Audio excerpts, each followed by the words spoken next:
Hi, everyone. On today's podcast, we're going to talk with Carson Meyer about doula wisdom and holistic practices for pregnancy and postpartum.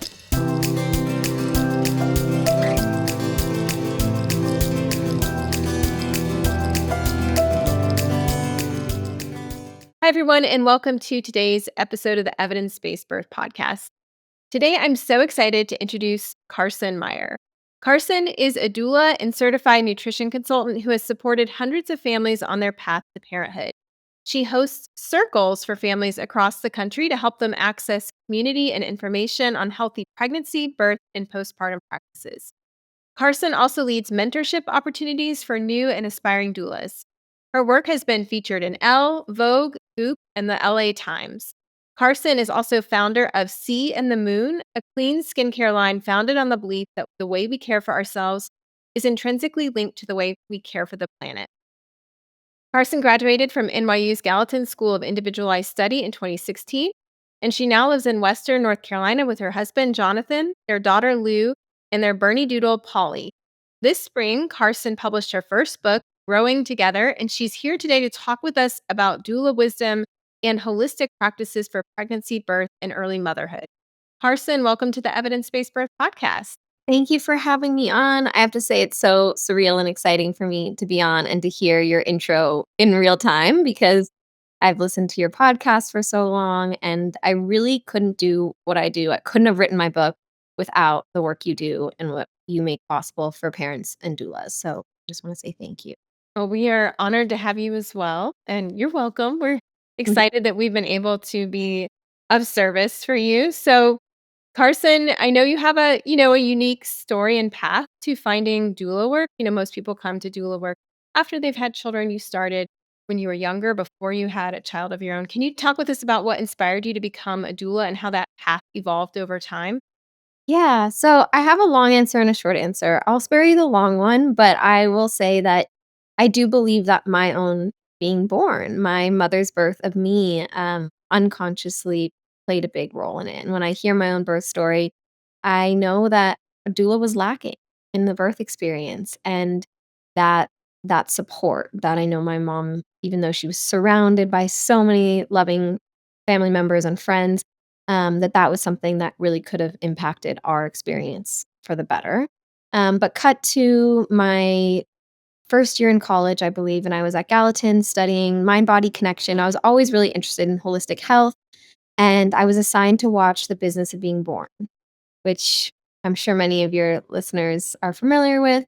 And that documentary changed my life. It completely blew my mind. It was the first time I'd seen unscripted birth, right? The non-Hollywood depicted depiction of birth. It was the first time I'd ever seen images of home birth. And I was so blown away. I was so touched. I had sex ed in high school. I learned how not to get pregnant. I learned to be really afraid of pregnancy, for good reasons when you're 13, 14 years old.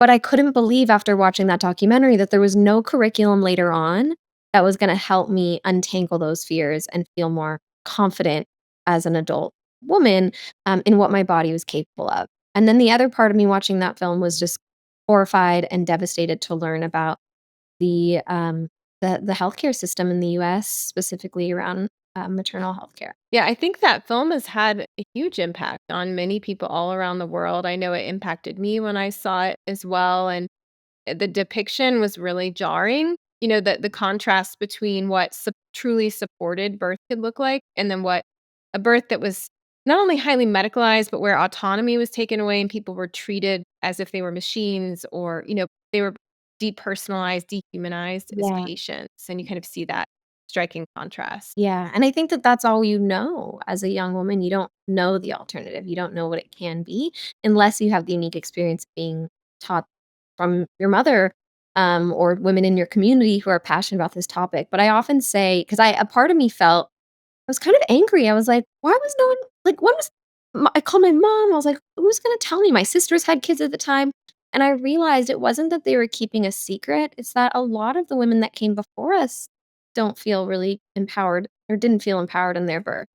They So had if traumatic experiences that Yeah, they don't necessarily wanna talk about. yeah, Yeah.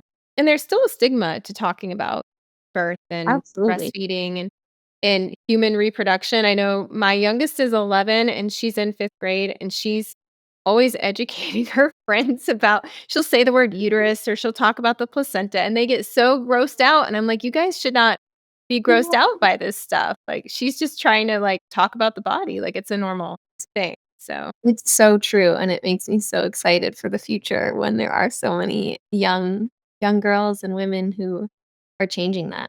yeah. So how did your, journey as a doula then evolve over time? So I'm assuming you entered the field, you started attending births, and then what happened?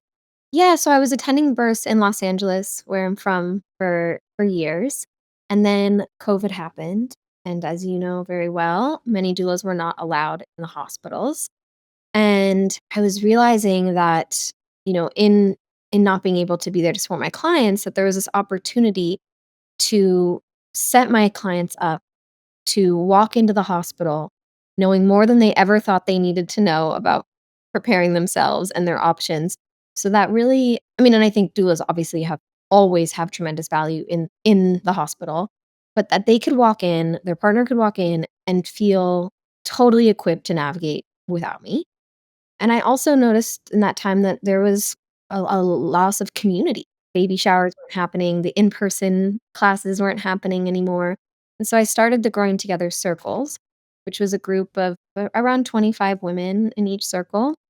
And for 12 weeks, we go through, and they still run, but pregnancy health, nutrition, mind body connection. We go into, the more typical childbirth education, creating the birth intentions or the birth plan, what to expect postpartum, breastfeeding, and like cover the whole journey. And it's so much more comprehensive than most of your average childbirth education classes. But it also brings together women who are still years later on our group community being able to support one another. And so that was so exciting and really changed how I work and approach birth. And I continued to attend births until I had my own daughter 2 years ago, and I really stepped back from that just for this season so that I was breastfeeding and co-sleeping and wanted to rest a little bit more in that time. And so it's been such a gift to be able to work virtually in a group setting, work with women all over the world, and then focus on also writing this book, which will hopefully provide that to more women. So tell me about what it was like then, if you don't mind, giving birth Oh, after attending, more mm. than 100 births and being involved in educating people across the United States. Yeah, so it was, I mean, I feel so fortunate because I've really had this, nearly a decade of preparation before, and I've got Mhm. see births and really integrate and heal my own relationship to it. And I gave birth at home, and it was a wonderful, wonderful experience. It was, yeah, it was a perfect experience and everything I wanted. But I laugh because I definitely envisioned that I was going to go into birth. I would be like so serene and oming and meditating, and I'd have this just, peaceful looking birth. I was the loudest, more profanities screamed than any birth I'd ever witnessed. I was convinced there had to be something wrong with me. I was like, "There's no way it was this hard for all of my clients because they made it look so easy." I begged for the epidural. I think I bit through my poor husband's skin. I mean, I was so humbled and so brought to my knees. Um, and it was wonderful, but it was really wild to go through it yourself because nothing can truly prepare you for I think, not just like the physical, but the spiritual transformation that happens through that portal. Did you have a doula yourself then? It's funny, I didn't, and mostly because I had just moved right when I got pregnant, and Mhm. so I came from California where all my best friends are doulas. I have this amazing community to North Carolina where I didn't know many people in the birth community. And because I just wanted it to feel very intimate, Mhm.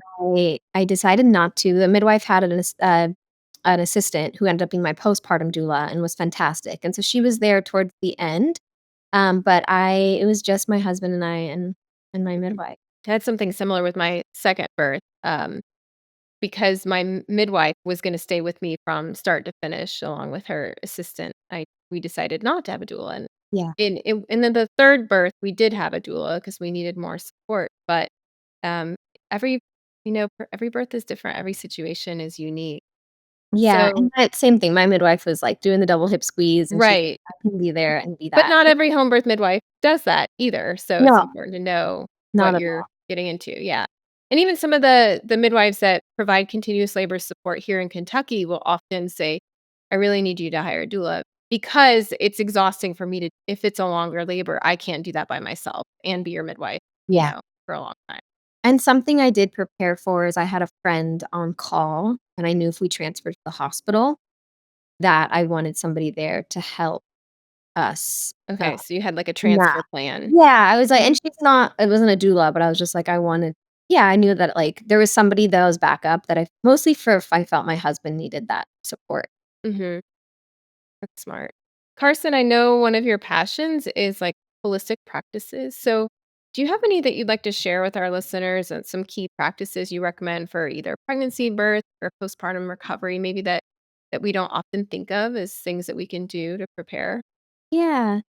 There's so much to do, obviously, from, a more physical and nutritional standpoint and that we can talk about. But something that the book, I think makes the book stand out amongst other books on the market is that it sees this process as not just a physical time, but a spiritual one and one that requires us to not just prepare the body, but to really like see how this is going to transform our lives, our relationship to ourselves, to our loved ones, and bringing in a new soul, a new being, with their own needs. And so, a ritual that I really like and was really important to me, and something that I share with clients is just to start a dialogue with your baby, whether that be through letter writing, journaling, or just simply talking to your baby. We know, later on in pregnancy that babies can hear in the womb and recognize the sound of their mother's voice.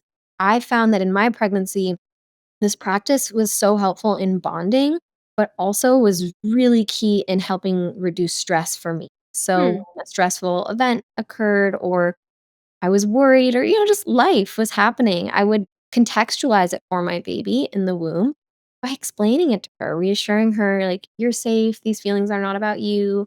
This is what sometimes adults experience or go through. And by doing so, I feel like even though the purpose was to be supportive to her, I inevitably ended up mothering myself through it, and it's something through labor that really served me as well. Because as I shared, as I was screaming the F word through every contraction, I also, in the space between, use that opportunity to tune in and to be with her and say, this is so intense for mommy, but you're doing such a great job. And I'm so grateful that you're here with me because we talk a lot about in birth, creating mantras, which I think are so important and so valuable. But what came up for me and what I realized is it was hard for me to say those to myself, but came more naturally to mother her. And that we're connected, we're one. And so creating these practices through pregnancy that are more geared towards the emotional self, we inevitably are impacting and serving the physical self too. So that's one that was really important to me. In the book, I shared pelvic floor activities. Allison Oswald, who's an amazing pelvic floor therapist, contributes in the book, and my friend Lisa Levitt Gainsley contributes a lymphatic massage sequence, which is amazing for postpartum. I have some therapists who share some inner child work as well. So each week has a journal activity and a prompt to help with the full holistic picture. Mhm. And these are things you can do on your own without having to go to somebody. Like they're simple self-guided Absolutely. activities. And of Okay. course, with pelvic floor therapy, I do think that there's great benefit if there are concerns to work with somebody as well. And so the book's not intended to fill that for everything, but no matter what is going on with your pelvic floor, pregnancy and postpartum are going to change things and require us to tend to it. So what she offers is just a really basic way to connect for everybody, no matter what you're experiencing at home, to connect further with the pelvic floor. Well, I love your tip about talking to your baby, especially through the latter half of pregnancy and even birth. I think singing might be another Yeah. way of connecting as well. If you like to sing or if you want to learn lullabies, it's a good time to learn. And even playing music, I know I have a connection with my kids where we'll be listening to a specific song and I'd be like, that song was one I listened to and sang to you all the time, when I was pregnant with you. And they have then special connection with different pieces of music that they've been listening to since before they were born. Yeah. Yeah. What about postpartum? Any holistic practices you'd like to tell us about? Yeah, so I think in postpartum, I talk about the 4 pillars of postpartum support in the book: nourishment, rest, support, and touch. One of the most valuable ways, and I also talk about the reinvention of the baby registry, because sometimes you know, to have body work postpartum can be costly. But if we're really being real about what new mothers need and what babies need postpartum, it's not the gizmos and gadgets. Sure, we need a car seat, some diapers, and some basic things. But most of what the baby shower and the registry are designed to do is to drive sales, right? And to get us to become bigger consumers. And so I love there's companies like Little Honey Money and some other ones out there who are reinventing the registry, creating funds for moms to get what they really need postpartum, which is that support. And so touch is a great one that can be through body work, abhyanga, lymphatic massage, pelvic floor therapy, massage, um, chiropractics, cranial sacral. All of these modalities are so valuable. And again, if you're kind of planning and budgeting for this to be a part of your postpartum care, I think it's tremendously more valuable than some of the cute outfits and things that are really fun and sweet, but ultimately are not going to provide a more harmonious and healthy postpartum season. But touch can also be through, your partner, your friend, yourself, and so that's why I'm really happy to have the lymphatic series that Dr. Lisa provides in there to kind of. And what is that? What is lymphatic massage for our listener? Yeah, so lymphatic massage it's different from deep tissue because it's very soft and gentle touch, but that's actually the touch that our nervous system responds to the best, because it's really gentle and infused with like really loving strokes. But especially after birth, there can be so much fluid buildup because of certain medications. Right, we're kind of detoxing from medications, perhaps after birth, or just through the swelling of birth and kind of changing from pregnancy. And so lymphatic can be a really great way to gently detoxify in a way that is not going to create a burden or yeah, it's a very safe partner modality.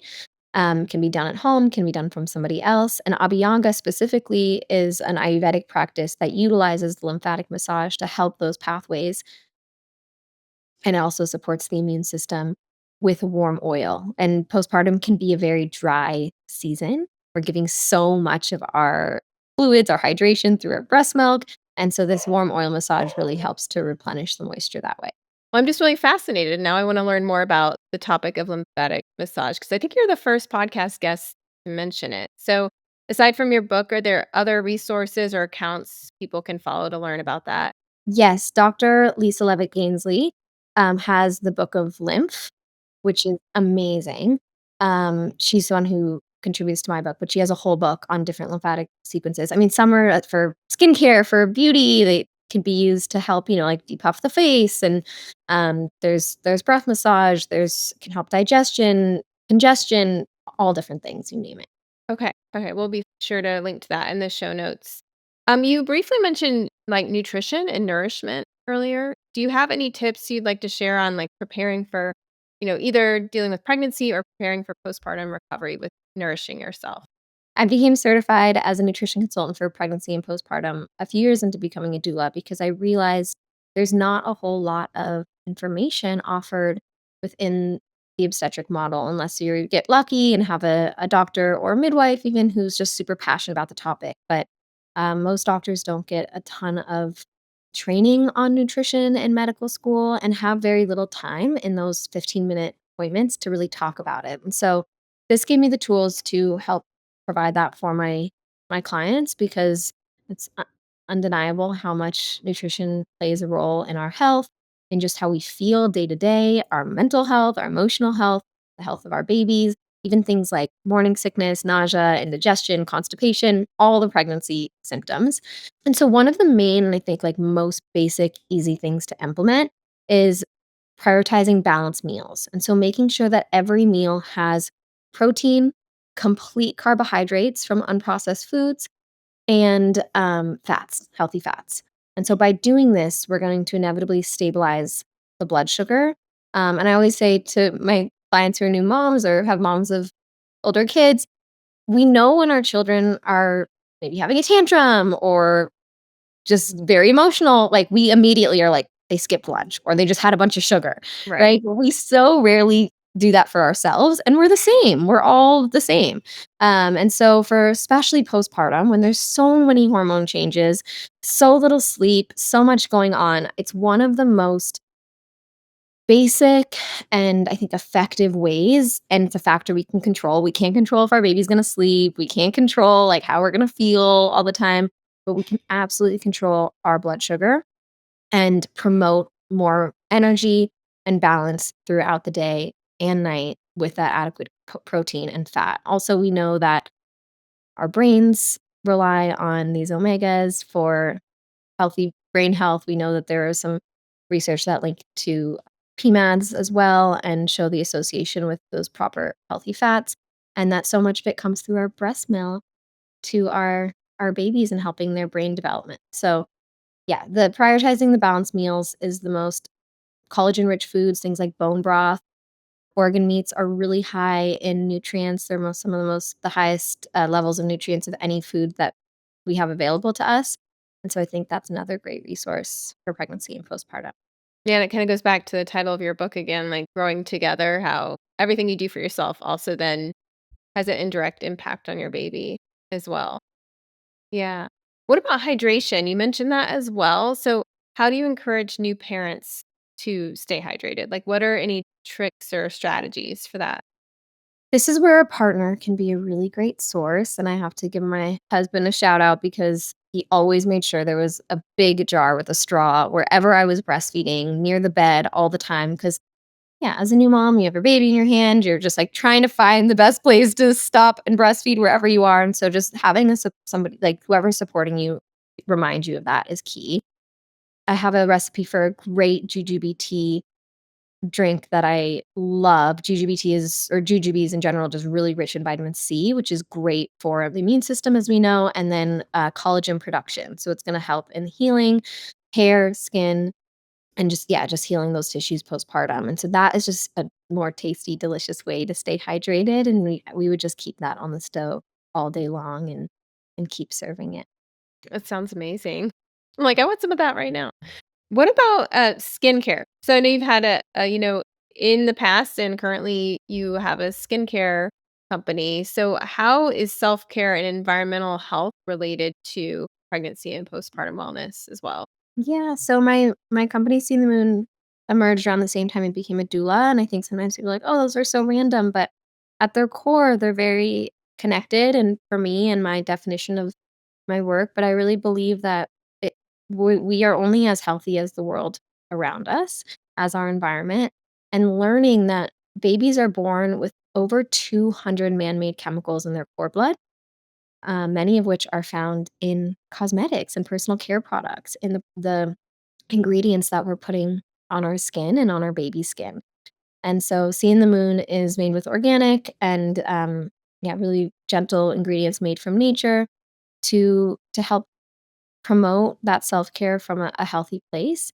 I was named Carson, and my mom named me Carson after Rachel Carson, who's the ecologist, and a beautiful writer who wrote Silent Spring in the '60s, and she was really credited for advancing the environmental health movement and teaching us about bioaccumulation and how these toxins make their way up the food chain and how humans bear the greatest brunt of this, and babies who are drinking breast milk at the very top. But I often say, even though her work is not really looped in with prenatal care or pregnancy or motherhood, but I often say that her work is perhaps one of the greatest advancements of prenatal care over the last century because she really helped us see and understand the interconnectedness of all of us and the relationship between Mother Earth and mothers. a lot of that can feel out of our control in today's world, but I know there's so much we can do on a very basic level to promote it within ourselves and our homes. And there's a study called the Hermosa study that I'm not sure if you're familiar with, but it's really exciting for me, and I think for anybody who feels overwhelmed with this topic or like, "Oh, does it really matter?"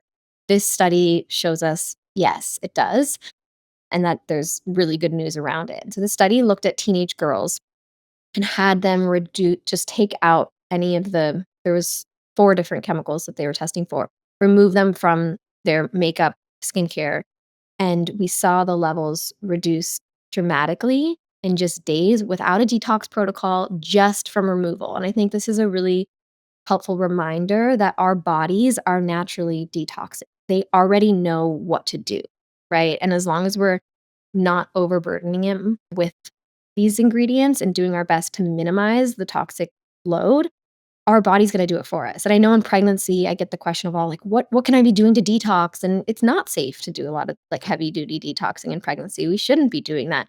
But to rest assured that just by removal alone, we have research that shows just removing and replacing is going to improve these levels in your body. It's fascinating. I think there's more and more research and news kind of reports highlighting this, even Yeah. though, like you said, this book, Silent Spring, was published in the 60s. I was surprised to find that this is one of the more controversial topics for our listeners.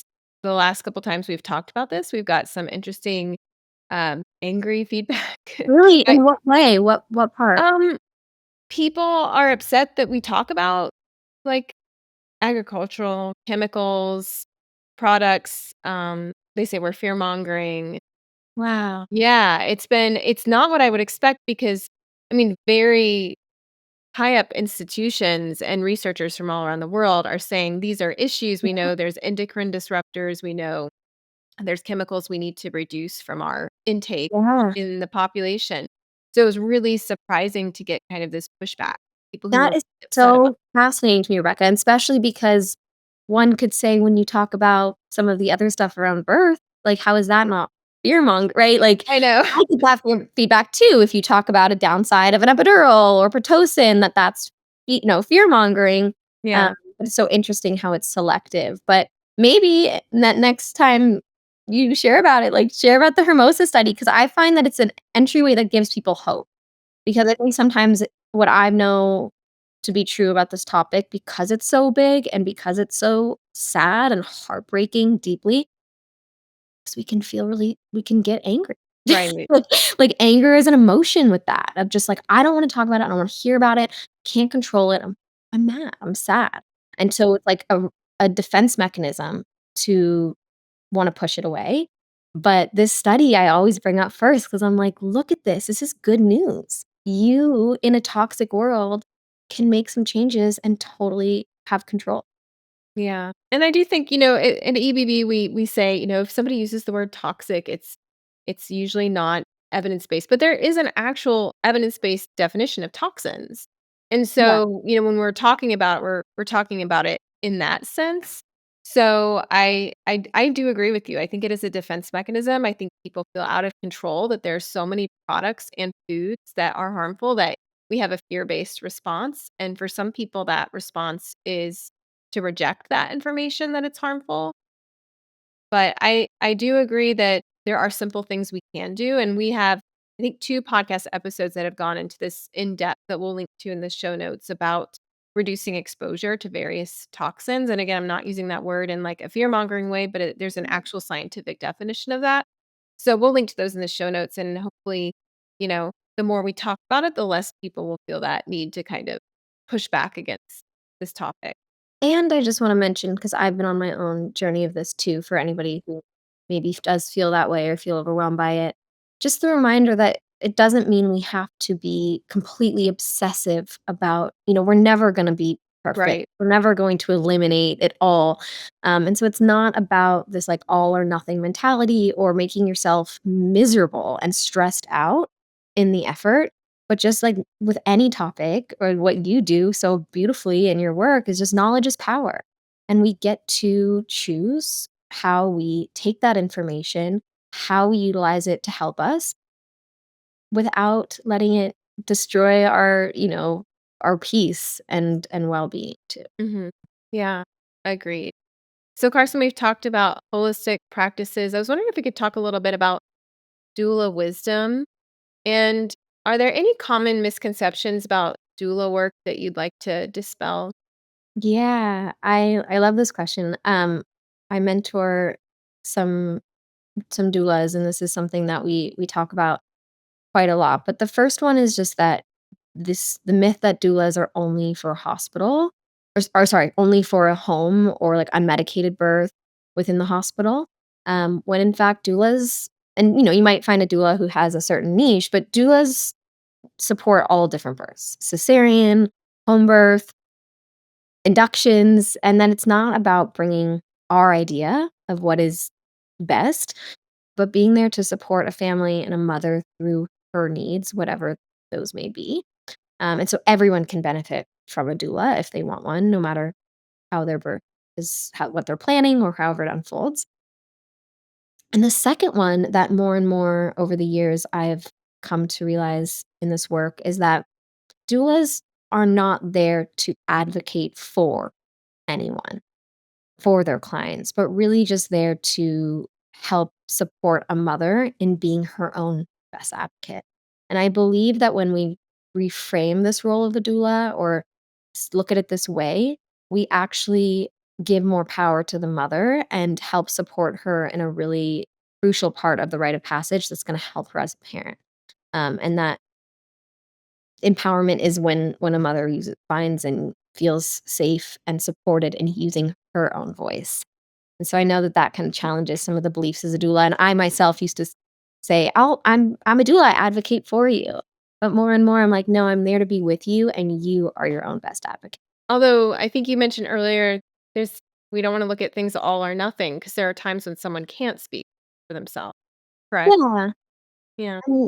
and are you using it, like, in a experience where they may feel like they They may may be in a freeze response, or Yeah, they might be in the middle of a contraction, or they might be, for example, what if a client has bleeding and losing consciousness and they need someone to speak for them? So there are situations where they can't use their voice.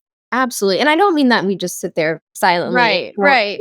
realize I just wanted to make sure we get the, of every course, doula has a different philosophy and advocacy, so I just wanted to make sure of that it's course. clear that there are exceptions. Yes, and I mean, one of my favorite ways to show up as a doula is to notice, because sometimes as clients, you're not noticing things, right? You're in it as a mother. You're not you shouldn't be, like, analyzing the room and the space and everything. You should be present in the moment, and so my work is to be like, "Oh, I noticed they're about to drop the Hep B," right? But I remember my client saying that that was something she wanted to opt out of, and what I mean by that is instead of me being like, "Oh, actually, like, that's not something they're doing," is saying to the parents, "Hey, I've noticed that the nurse is about to do X.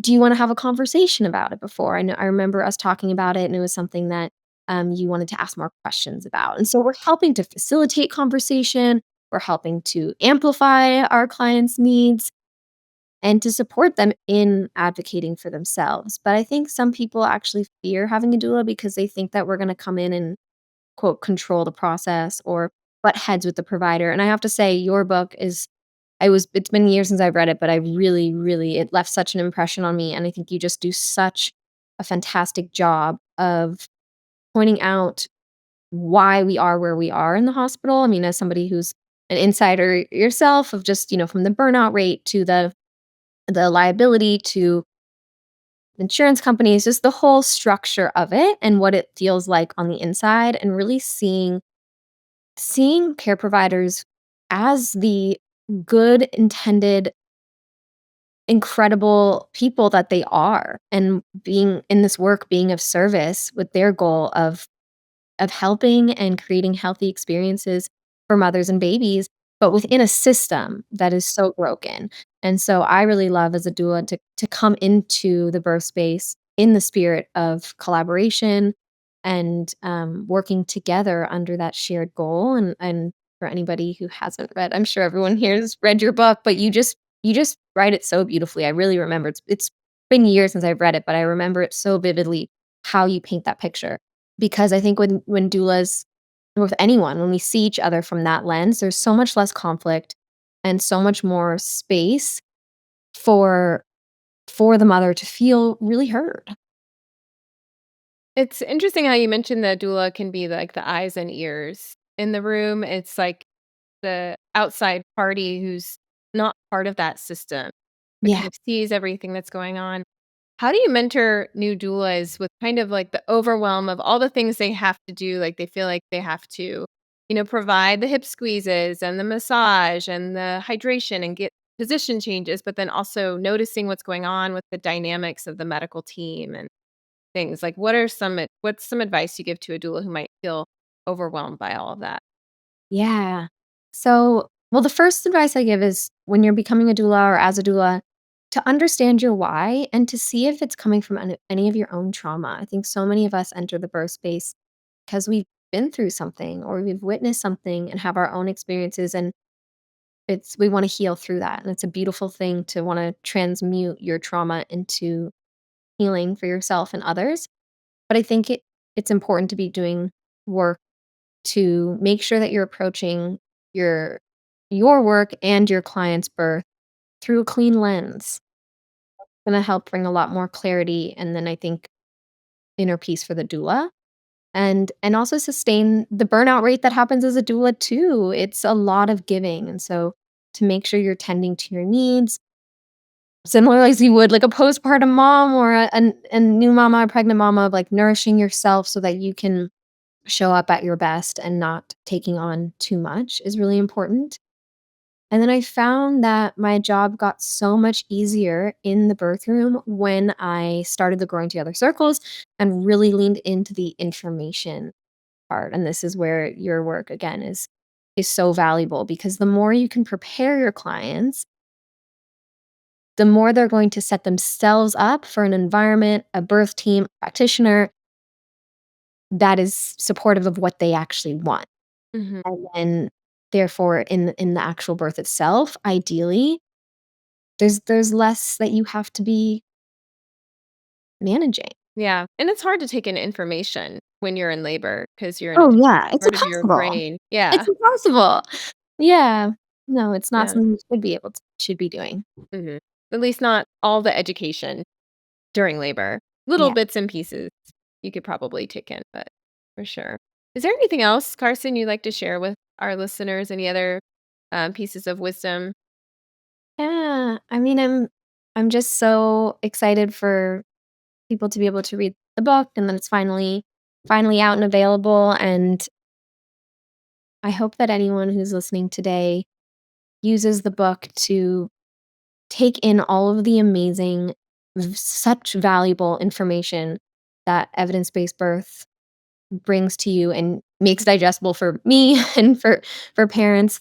And then you also focus on the spiritual, on the emotional, remembering that you are an individual, like having a truly divine experience as bringing forth life. And there is great value, especially in the end of pregnancy, in slowing down and moving out of the analytical part of your brain. Like there's a time and place for that, moving into the body, um, and being present in the joy and the nuance and the mystery of matrescence. And so to follow your intuition above all else, collect all that information, read the books, listen to the podcasts, and then put it through your own filter, release it, and follow what's inside because you always know what's best for you and your baby. Thank you so much, Carson. It was a beautiful affirmation, and I hope our any parents or doulas who are listening feel inspired. Today's podcast was brought to you by the signature articles at Evidence Based Birth. Did you know that we have more than 20 peer-reviewed articles summarizing the evidence on childbirth topics available for free at evidencebasedbirth.com? It takes 6 to 9 months on average for our research team to write an article from start to finish, and we then make those articles freely available to the public on our blog. Check out our topics ranging from advanced maternal age to circumcision, due dates, big babies, Pitocin, vitamin K, and more. Our mission is to get research evidence on childbirth into the hands of families and communities around the world. Just go to evidencebasedbirth.com, click on blog, and click on the filter to look at just the EBB signature articles.